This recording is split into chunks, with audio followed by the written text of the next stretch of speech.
My name is Sukanya, and I work as the Community Health Advisor for Medical Teams International. We mainly work in refugee response programs, implementing direct health services, community health system strengthening, and health system strengthening. So those are our major pillars of implementation within the humanitarian, settings, the refugee hosting districts in Uganda. So, mentioned that you're working as an advisor. I would want to address here is can you take us through what kind of settings are we here talking about?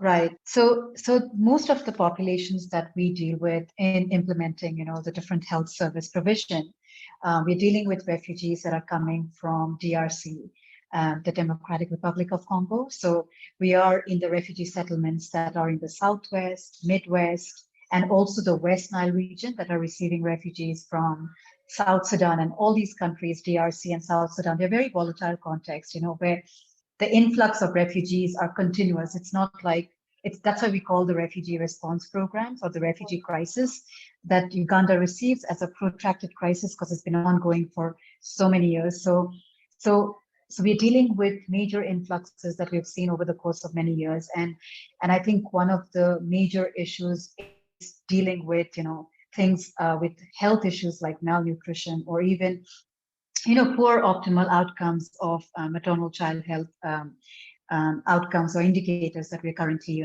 responding to. So, for instance, in Naki Valley, like maternal mortalities are one of the key issues that we are having to deal with.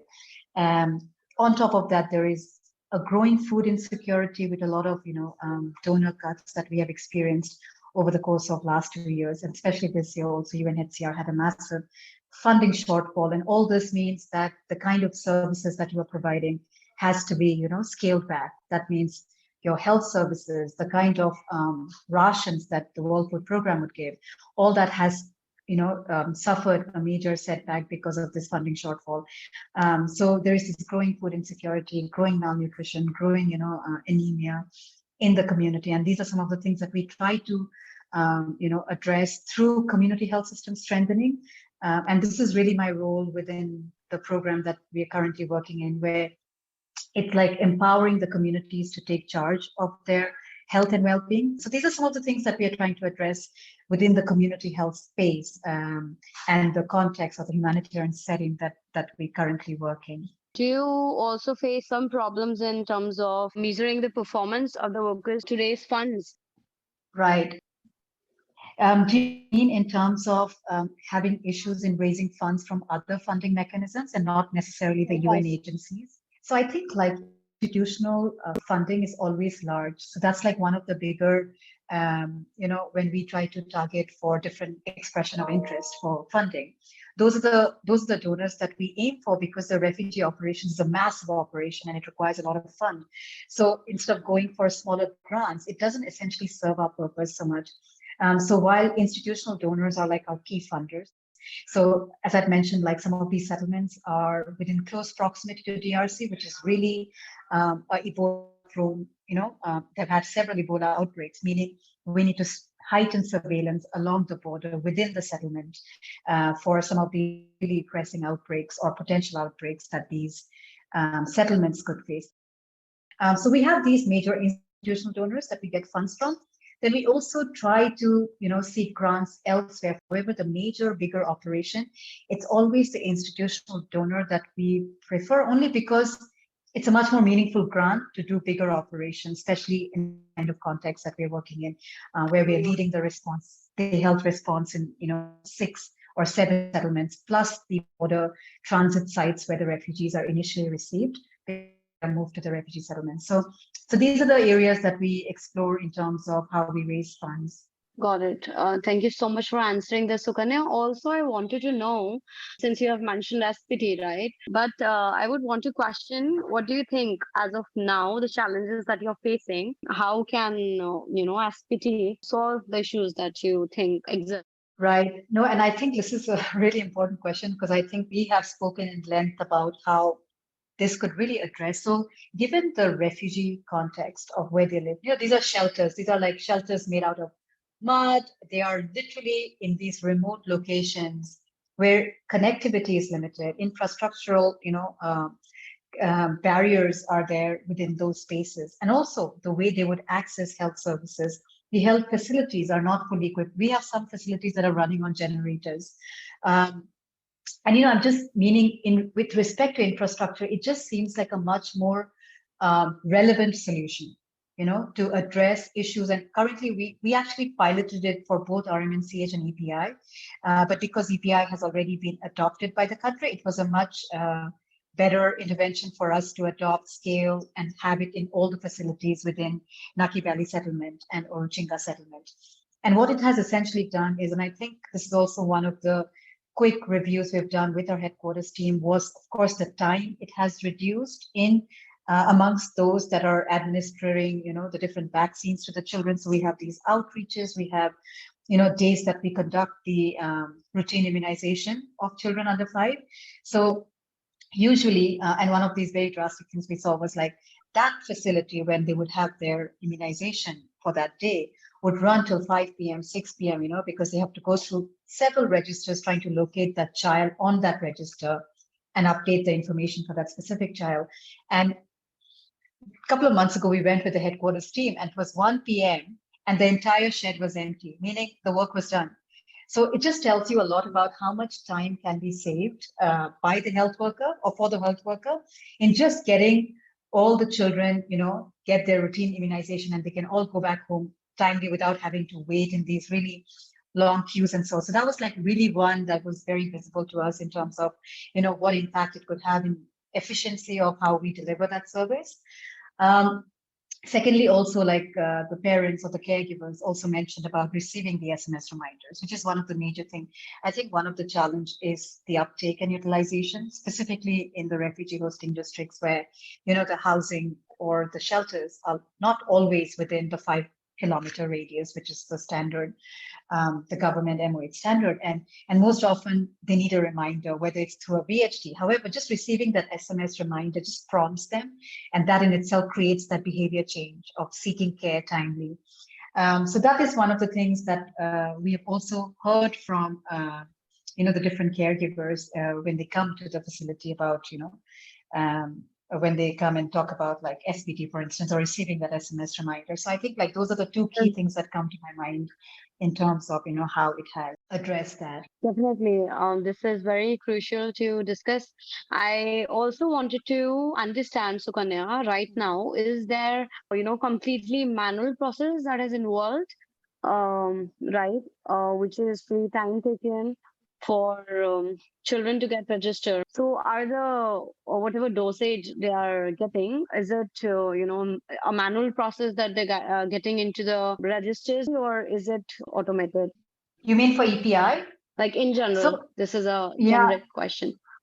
So in districts where we are implementing SPT, prior to SPT, it was a manual process. And even if there was this electronic health record, it's still a manual data entry from a register. So it's still a two-step process of where the data would be on a register, and then you would manually enter it onto a device, say a laptop, to make that data digital. So it was still a lengthy, time-consuming process. This was prior to SPT for locations where SPT was not implemented. And for other parts of the PHC service delivery, like your OPD, your HIV clinic, TB clinic, so mostly it is a manual process. Even if you're digitizing that information, it's still a manual labor of entering it from a paper to a digital, platform. So right now there is no system as such that directly, where the data is directly going into a tablet, for example, or the data is, or any form of OCR technology, except for SPT. So that's pretty much the current practice across all our facilities. Yes, I see the importance of getting it automated so that we have a track of the data as well. So usually what would happen is for someone getting the information, that information would already have been submitted in a DHIS2 pool, right? Like the district health information system, where they could pull out that information from. So during that period, that's where that gap, the data would come from, I would assume. And I just maybe repeat your question again, or just rephrase it so that I understand it better. I think this is around, I don't know, I'm not sure if I got you right, but yeah, I think you're trying to assess how performance is being measured, how performance is being tracked. You know, Yes. how are they doing it currently? Can you give us an idea? Because I know you're doing a lot of health activities down there, with the refugees. Right. How are you able to track, the works of these Yes. people at the end of the day? What sort of Right. reporting tools are being used, to make sure everything is tracked well? Because that's what you use to inform, say the donor, when you need to report on Right. those indicators. So we want to understand, are there any pain points when it comes to, to getting this information, from the community, how they're performing, how each health work is performing? Talk more Mm. about that. Okay. Okay, that's clear. Okay, so maybe let me speak from the community health part of it, since that's an area that I mostly deal with. What would essentially happen amongst the community health workers is they are required to submit a weekly report at the end of every week. Now, this was prior to a digital system that has just recently come in place. It's not been rolled out. It has just been introduced through UNHCR and Medic Mobile, which is an app-based decision making, and it automates the report generation. But I'm going to just go back onto the paper because this digital thing is still in the pipeline and it has not come in place fully for me to really give any proper insights into that. So at the moment, what happens is at the end of every week, they give a weekly report based on, so they all have this paper-based tool where each day, they enter what they have done, meaning for each row, they would say, I've gone to this house. This is the referral I've given. This is for a community health worker. And this is someone I found who died. This is like surveillance activities. Anyway, at the end of the week, you would tabulate all that information from the week and submit it to the health assistant, who is their supervisor, who will now enter that information onto an online system called Kobo, where the data would now get automated and things like that, as in the data would present itself, this automatic dashboard and so on. This is something that MTI had implemented prior to this fully digital solution that was introduced by UNHCR that's currently still getting scaled. So that's how it looked like, and the data would come from there. So based on that report that the VHD would submit at the end of every week, it would determine what money they would get. It also acts as an accountability mechanism, and also the whole idea of the results-based financing that we talk about, where we would know that they have given this referrals, this many people turned up at the facility, and based on that, they are attached to a compensation of 50,000 shillings at the end of every month,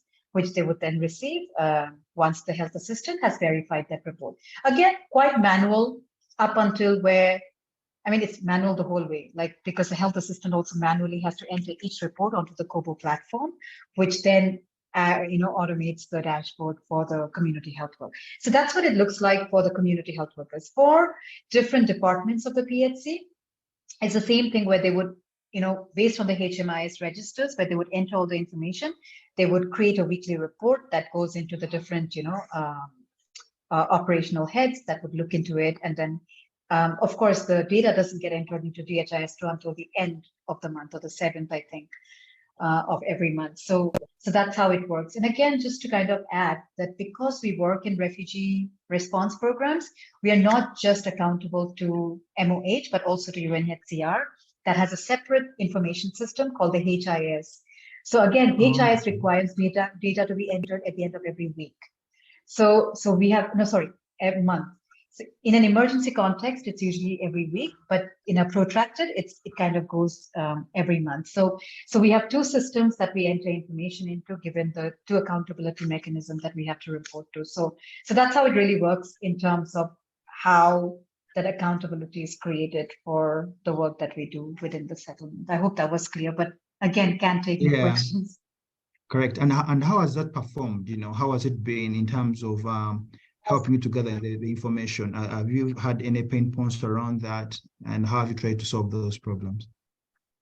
Right. So one of the major issues was, for example, and for instance, in Naki Valley was the leading, you mean in terms of health outcomes, what those indicators had presented? After if this is paper-based, as you try to move towards, a more digital, solution, but being provided by Medic Mobile, how has it been, so far, how has been the experience of using these paper-based tools for reporting? So there has been a general, the thing is that, so MTI, our position was not to roll out the fully digital solution because we're very aware of how, the refugee population, the community health workers, these are refugees themselves. There is a whole tendency of them to go back to DRC, come back. It's a very porous border.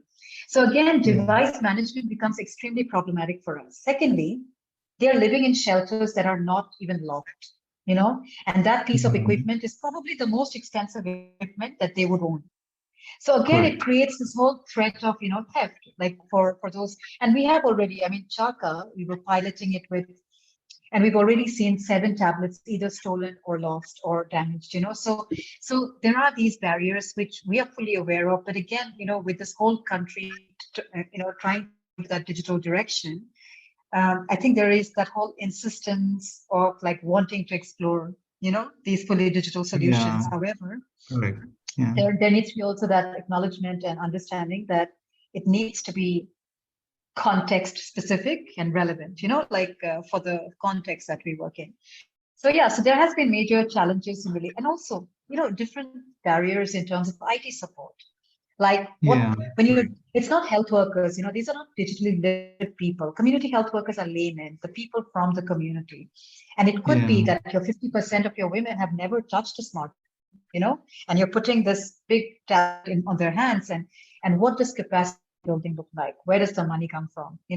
How do we sustain this?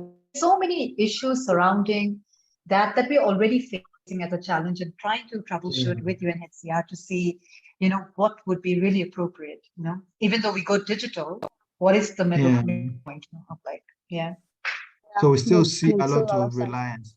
We still see a lot of reliance on the paper-based kind of tools, Yeah, you see some of the VHTs that have lost their tablets, right? Like there is no clear timeline. How soon are those tablets going to get replaced? And it just creates this whole breakdown of reporting. And, although the tablet, the system itself is great. This Medic Mobile, it was built for the host community first. Living Goods was the, partners that was implementing it. And it was meant for host community where you can have better accountability because these populations are more stable and static, right? But with refugee populations, it's not easy to keep track of these devices, no matter what systems you put in place to lock it and so on. It's just still a problematic, solution for admin. Yeah. And in terms of you tracking the performance, because at the end of the day, you need to pay, these VHTs. So how have you, when it comes to, incentivizing them, for their energies as they go doing their work, how have you been able to, do you see that the payments you make actually equate the kind of performance that's coming out from the field?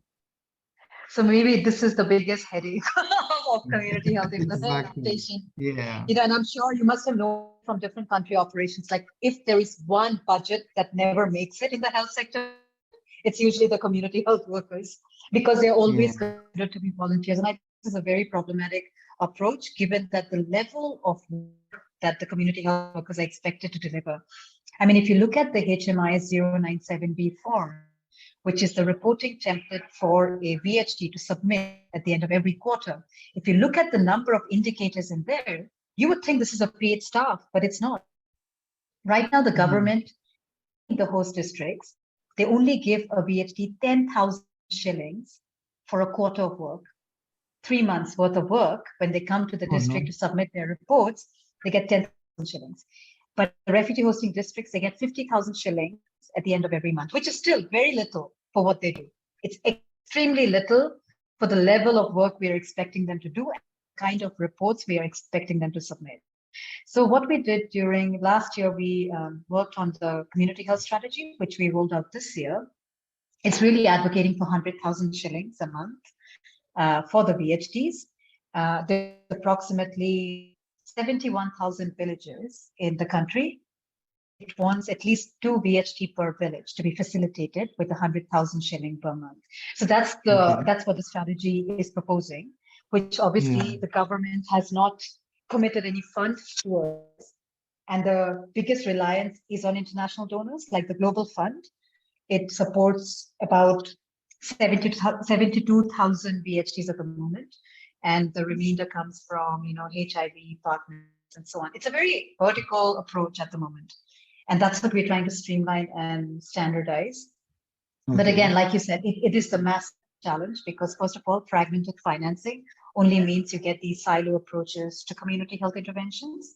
And second, there is no real commitment yet, or the government doesn't have that kind of fund to support the community health part. So there's a massive reliance on international donors for, funding community health at the moment.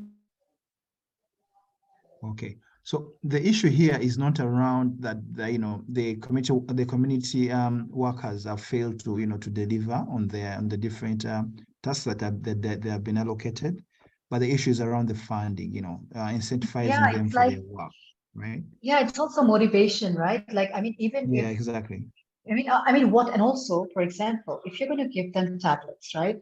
For example, if you digitize the system and you're giving them tablets and they've lost it, on what basis are you going to demand accountability if they're only getting 50,000 shillings a month? You know what I mean? Like, there is nothing for them to, like, how are we going to demand that accountability? Yeah.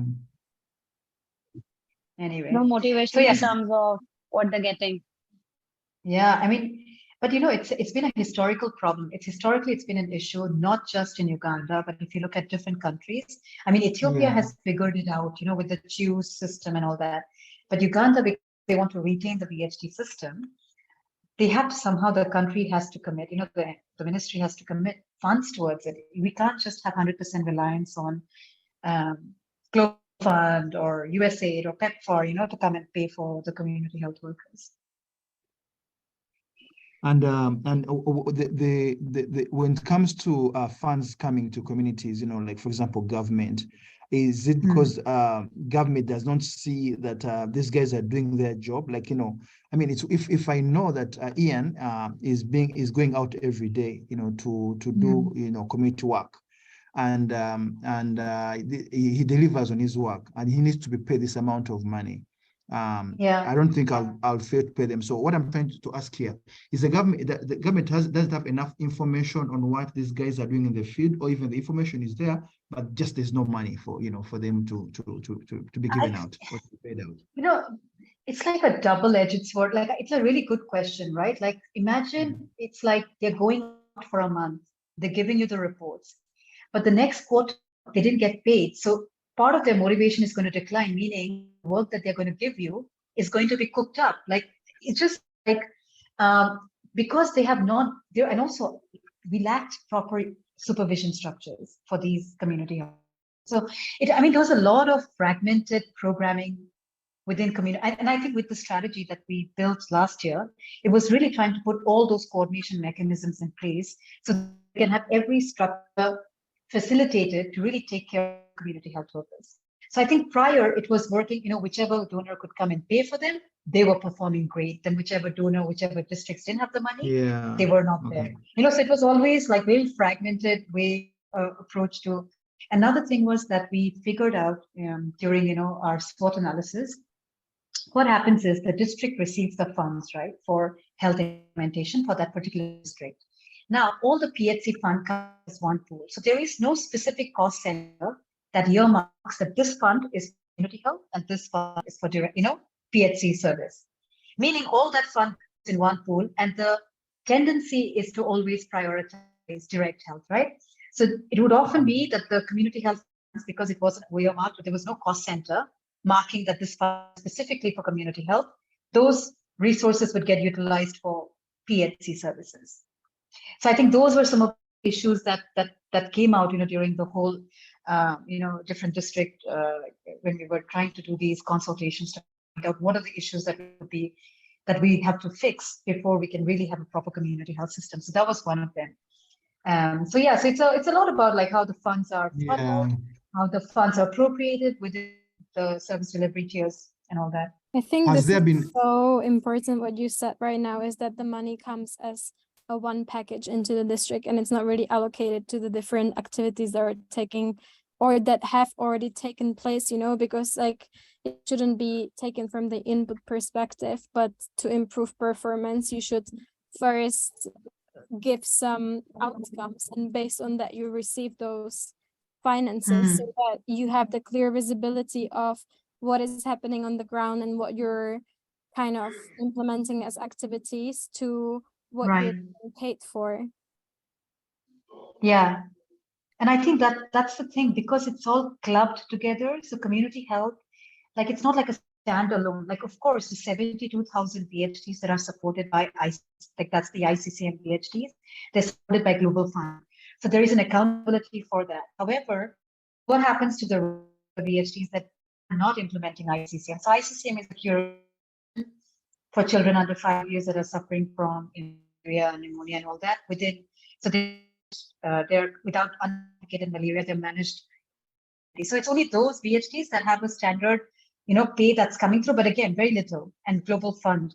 But for the rest of the PhDs that are functional with districts, no clear, earmarked fund to facilitate them. And that's like one of the problem areas that the strategy tried to address by saying that there needs to be a proper cost center marking that fund towards community health activities that are, scheduled for that particular month. Yeah.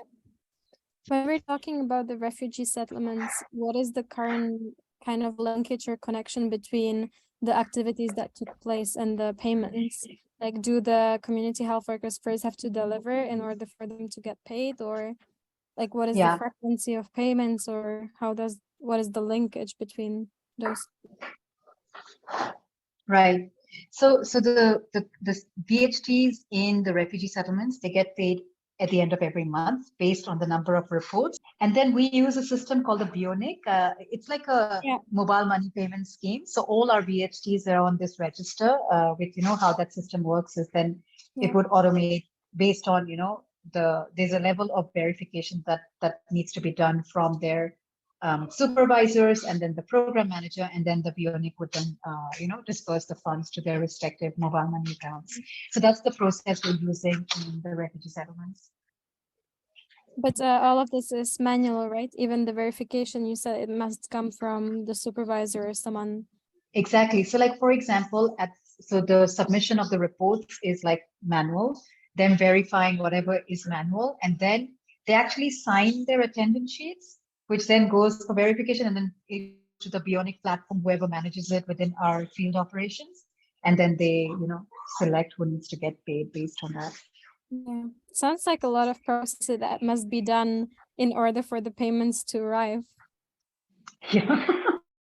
And the thing is, because it's PhDs, and it's not like proper people on a payroll, right? Like, it's not like people that have signed contracts and things. So there's like just so many levels of accountability just to address their payments, because it could just go to anybody. So there's just like so many levels of verification when it comes to that cohort of workforce.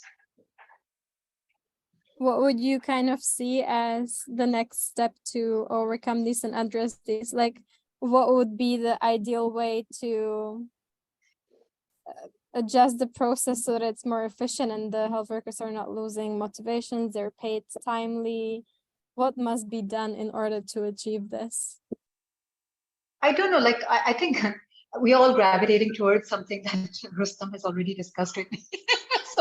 So one of the areas that we had talked about, because if we are going to go digital with this app that they have brought in, right, there is already an indication of the work that they would have done on a particular day based on the reports or the workflows that they are engaging with on a daily basis. That should already create some attendance, right, for them for a particular day, for the number of homes they've visited and so on. So I think it should somehow, the payment should be linked with the work that they're doing once the CHD, the app that I'm talking about that is currently being piloted. If it is paper, I just don't know how best to address it, unless, like, of course, we use like SPT, where the attendance sheets doesn't have to go through many levels, like where someone just scans it or even uses a phone, and that just enters into Bionic through different people having to, authorize it or something like that. I think that would be a much more, we do a similar system for procurement. It's called the ERP system, the Enterprise Resource Programming. where literally everything in terms of requisition, generating requisition form to, authorizing that form, using the budget that we have available and so on. So I just wonder if like a similar thing could be used to reduce our health assistants having to now collect those attendance sheets, going to the facility, getting the signature of the clinical in charge, and then the program manager and submitting it to the unit. If that process could be somehow eliminated, I think that could make it a bit more efficient. Yeah, let's see if how it will go. I'm also quite excited to see some results. You've also mentioned something regarding the supervision of the community health workers. Who usually does it? Is it somehow integrated with the health centers so that the health workers are supervising, or is it completely someone else? Yeah, so it looks a little different within the host community, but in the refugee communities, it's usually the community health workers at the bottom. Then they're supervised by health assistants who are attached to the different facilities. And then the health assistants are supervised by the public health officer. So it's the PHO, the health assistants, then the VHDs. So that's the supervision in the settlements. So each health assistant is attached to a number of VHDs. And then, of course, the PHO supervises all the health assistants.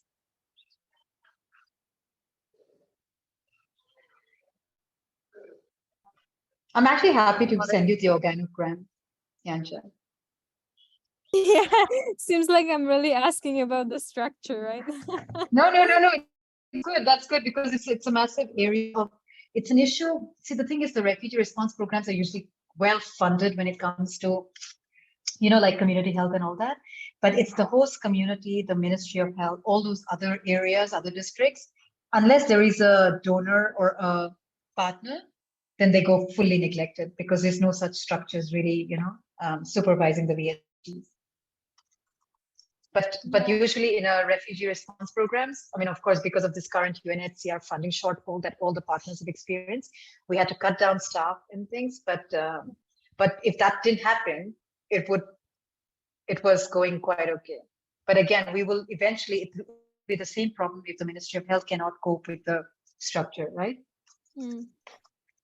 How does it work within the whole country, like outside of MTI, do you know, regarding, because community health workers essentially are volunteers. How do you see the future of actually paying the community health workers as normal?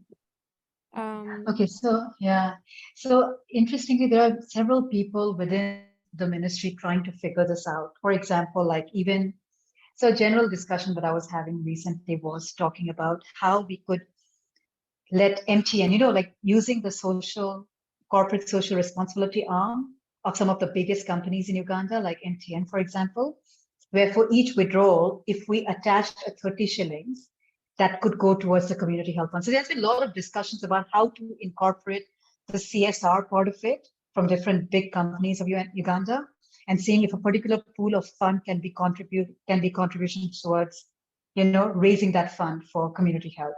So all that has been ongoing. There is no clear direction yet, but this discussion has taken quite a limelight since the strategy we rolled out in February. So I feel like at least there is some thought going into how to raise that fund, from the government itself.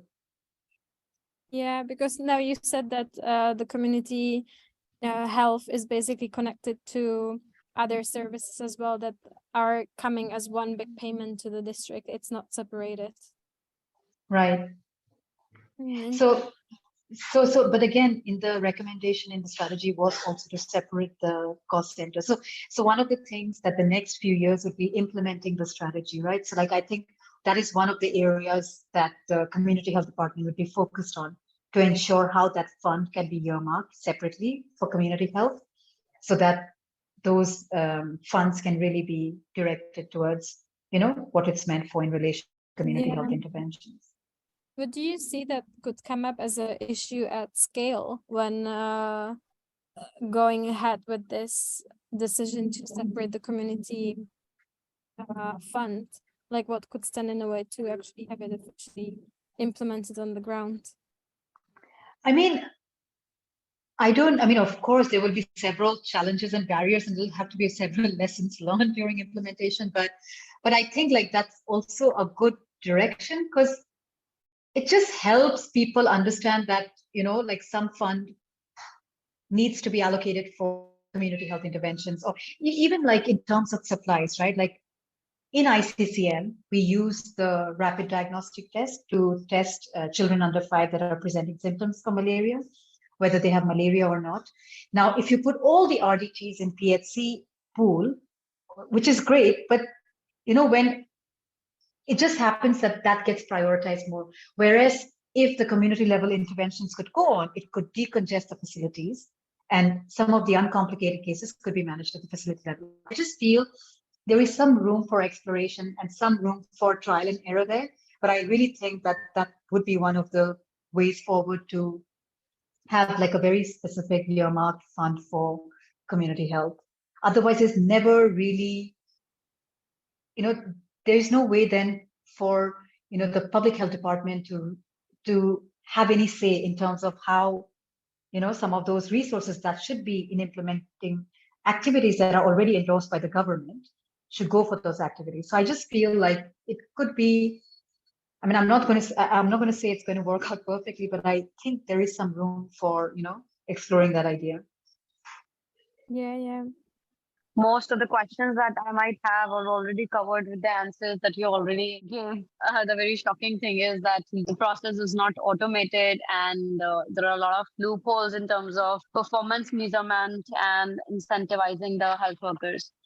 So definitely, I think whatever idea that is still in progress, I think you said it right, that has to take some part, that at least it started generating, in the brains that should be there to solve the problem. So actually, I've been exploring this whole community-based surveillance part of it, which is like, how do we trigger early warning systems? For example, if like certain priority disease that we're trying to track in the community, so meaning if a VHD has given more than 3 referrals on symptoms that could look like Ebola, for example, just hypothetically, it should be able to generate an alert at the facility level to trigger a response. So something along, the whole idea of the early warning report system that WHO has implemented at the facility level, what would a community level intervention of the same sort look like? Because you only know when an outbreak is unfolding when someone presents themselves in the facility. But how would we know that an outbreak is unfolding? Absolutely. If they do not and reach it's happening in the community. Exactly. Yeah. So it's like things like that we're trying to explore. I think there's like, it always comes down, when we talk about community health, it always comes down to what the connection between the community and the health center are. And I feel like out of this whole conversation, or even the time that we spent in Uganda, there is a lot of headaches happening with this connection in many other services, not only the ones that you're talking about. Because as you're saying, I mean, like, there is a connection, but there is no proper systematic documentation of that connection. Does it make sense? Like there are referrals, right, that the VHDs would be doing to the facility, but there is no clear systematic way to track those referrals that are arriving at facility. I mean, they're just manual papers, but you cannot verify how many of those referrals that a VHD made reach the facility, or what proportion of the consultations in the facility are VHD referrals. So I think that is like the missing link that no digital intervention at the moment has addressed, not even this current one that UNHCR with Gill Digital or Medic Mobile have just implemented. So I think the connection is there, but it's just not been officially systematic. I just feel that, because the supervision structures are all attached to the facility, right? But just tracking those referrals, closing that loop on the referrals, because that's one of the biggest, strengthening linkage between community and facility. I think that's one area that I don't think has been fully systematically, established. Yeah, I absolutely know what you have on mind and what you mean. Also, what is the, like, do community health workers have clear responsibilities, or is it based on the community itself, what needs there are, or the health center? Who kind of sets those responsibilities of the community health workers? Is it the supervisor as well? Yeah, so it's usually, so whoever the lead health partner of that. Now, again, it looks really different from districts that are funded versus districts that are not funded. So, for example, if a district, it's the USAID PEPFAR, that's the main player. Now, you will realize that these community health workers are only going to be focused on HIV-related activities. Yeah. Now, those districts that are being funded by ICCM, they will only be focused on ICCM. So it's again like this whole fragmented financing approach that only leads to vertical programming. And I think one of the things that we discussed previously is if a VHD is going to a household today, and that's his house, that's his allocated house, he shouldn't have to come today to do HIV, tomorrow to do ICCM. Today, when he went to this house, he could have done an integrated approach service delivery, right? Like, and the funds could have all gone into one pool and paid him a standard pay for the month. But because this thing is happening, it's very fragmented, it's not sustainable, and you're always reliant on, the difference. I think that's another area that they're trying to streamline through the strategy. But again, unless the government or the ministry commits some portion of the fund, then they have the power to dictate how that fund, how that funds are streamlined. I think right now it's very donor driven, and that's why it becomes very vertical in its approach. So it's like that. I mean, the scope is really determined by who is the major paying partner. Yeah, which is, it's not integrated as well. Then, as you said, Exactly. It's very fragmented because it depends on that. But do you think that, like if you come to the decision and separate the funding that is coming from the central level to the districts, and it's directly it's supposed to be directly used for community health workers, do you think that then when it comes to micro planning or when it comes to deciding on what activities should take place, community health would be more integrated and put together just because there would be a focus on it as one unit rather than just so in the strategy, like the very first pillar was the service delivery part, and the idea was to make it into an integrated service delivery model, right? Where you have a minimum standard package, right? You will cover under this package for that 100,000 shillings a month. You will cover reproductive maternal health, that is pregnancy mapping, ANC follow-up, PNC follow-up, routine immunization follow-ups, whatever those scope would be. And then anything additional, apart from the minimum standard package, if a partner came in and wanted something more, then they pay on top of that. But the 100,000 for a minimum standard package was what we had advocated for in the strategy. Got it. That's very interesting. And that's very nice to hear that, someone is thinking about those and already planning to implement it. Because I think that's it's really good thinking to provide a basic package and then whoever comes with additional funding, and there are plenty of organizations, and as you said, every single one is focused perhaps on something a bit different to just come as a top up. Right, exactly. So that way you at least have a streamlined approach to the basic service delivery model that the MOH wants to track, from them. It would be also, as you said, MOH able to track. It would be also nice to have, like, if you have this basic package, knowing what performance you're looking at, what indicators you're looking at, based on which it would already be easier to get paid because you know what needs to be delivered. And if you would have this visibility of what was actually delivered on the ground, you would be able to then incentivize. Yeah, and to be honest, Yancha, so the Ministry of Health have already gone into this direction of called ECHIS, meaning Electronic Community Health Information System. Of course, they're making it open resource for different partners that are willing to implement this, to take it upon them.